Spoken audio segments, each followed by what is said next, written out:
Hi అండి. మా పెద్ద పాప ఎప్పటి నుండో కొబ్బరి రైస్ చెయ్యి అంటుంది. ఈ రైస్ వచ్చేసి మంది రైస్ తిన్నట్టే ఉంటుంది. చాలా బాగుంటుంది. బగారా రైస్ చేసుకునే ప్రాసెసే అనమాట. కానీ కొబ్బరి పాలు వేసుకొని చేసుకోవాలి.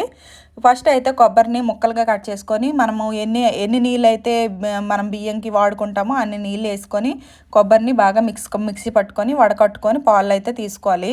నేనైతే ఒక 2 జగ్గులు నీళ్ళు వేసేసి పాలు తీసేసాను. తర్వాత పొయ్యి మీద గిన్నె పెట్టేసి ఆయిల్ వేసుకొని కొద్దిగా జీలకర్ర, 2 లవంగాలు, 2 ఇలాచి, ఒక దాల్చిన చెక్క, ఒక ఆకు వేసుకొని ఫ్రై చేసిన తర్వాత ఆనియన్, పచ్చిమిర్చి వేసుకొని ఫ్రై చేసుకోవాలి. దాంట్లోనే కొద్ది జీడిపప్పు కూడా వేసుకొని ఫ్రై చేసుకొని అవి ఫ్రై అయిన తర్వాత నానబెట్టుకున్న రైస్ వేసుకోవాలి. బాస్మతి రైస్ అయితే ఇంకా బాగుంటుంది. నేను నార్మల్ రైస్తోనే చేశాను. రైస్ వేసుకొని ఉప్పు, కొద్దిగా అల్లం వెల్లుల్లి పేస్ట్ వేసుకొని కొబ్బరి పాలు వేసుకొని ఉడికించుకోవాలి. 10 నిమిషాలు హై ఫ్లేమ్లో ఉడికించుకొని 10 నిమిషాలు సిమ్లో పెట్టుకొని చల్లగా అయిన తర్వాత ఏదైనా గ్రేవీ కర్రీతో చాలా బాగుంటుంది. నేను గుత్తి వంకాయ కూర వండి కొబ్బరి అన్నం చేశాను. Bye bye.